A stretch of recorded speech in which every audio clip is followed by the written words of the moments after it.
about burnout, when we talk about disengaged teams, that is costing our organization a lot of money. When we're talking about increasing productivity without adding more, so that productivity optimization, sometimes teams can feel stuck. When I begin with a client, we have to get out of that stuck mode.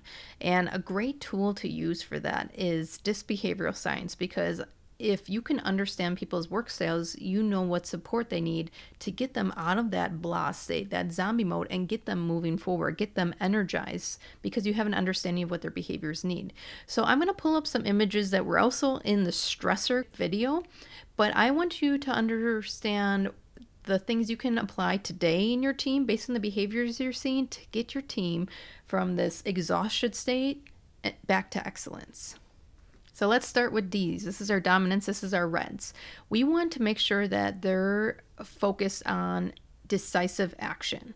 So what's in their control that they can do today? What's the quickest way to regain momentum that isn't disruptive to the rest of the team, rest of the organization? Because again, we don't want a bull in a china shop situation, but what is something in their control that they can take today?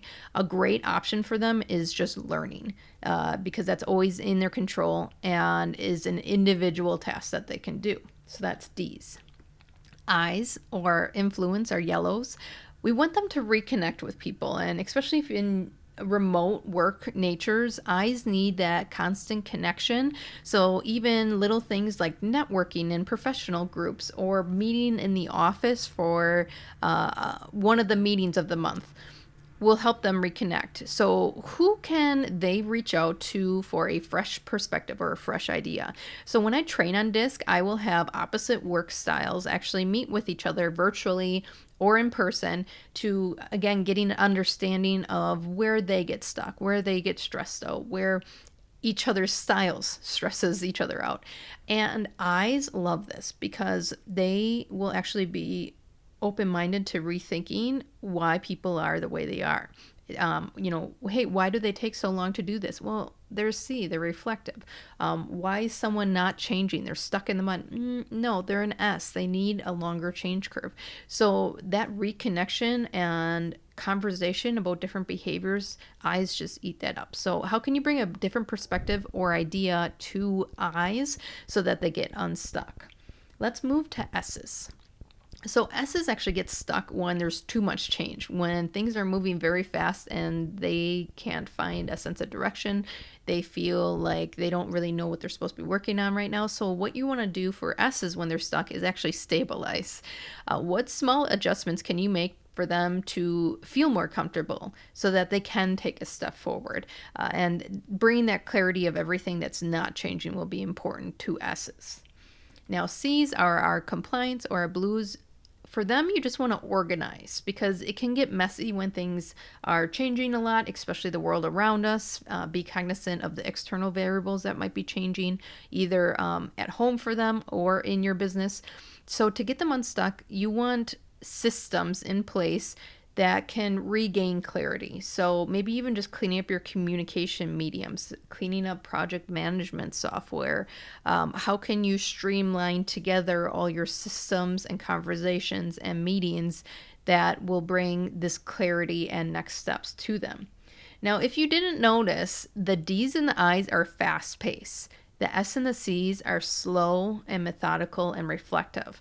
So you want to be conscious when people are stuck that they actually have opposite needs. And that's what's important when I speak with leaders in programs or when we roll out the DISC at clients, is that the opposite of those two, the D and I's moving so fast and the S and the C slow and methodical, they can actually complement each other. And if you understand people's work styles right, you can fit them into play where they thrive versus maybe holding D and I's back slower than they want to, or moving S and C's faster than they want to. Again, we're going from stuck then to stress. So you want to make sure that you know people's work styles so that you know where to meet them, to move them forward, to get them out of this exhaustion and back to excellence.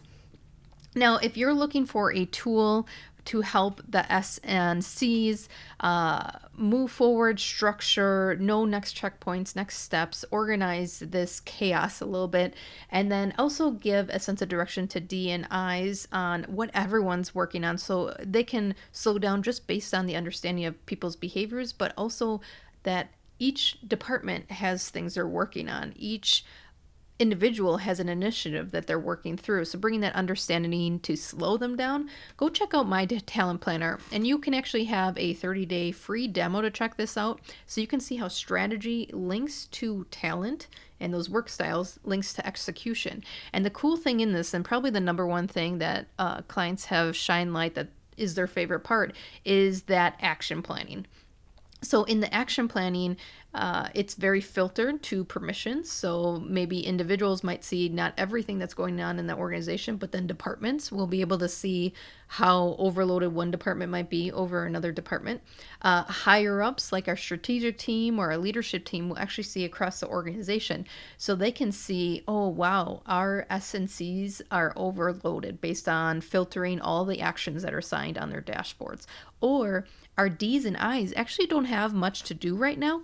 Can we shift some of that workload that S&Cs have over to D and I's because they move faster, they want more, they want to consume more. So you can actually balance out through work styles through the system because everything's in there. The strategy of where the company's going, the department level of execution on that strategy, and then the individual level of how they're contributing to that, but also developing in their own personal performance plans.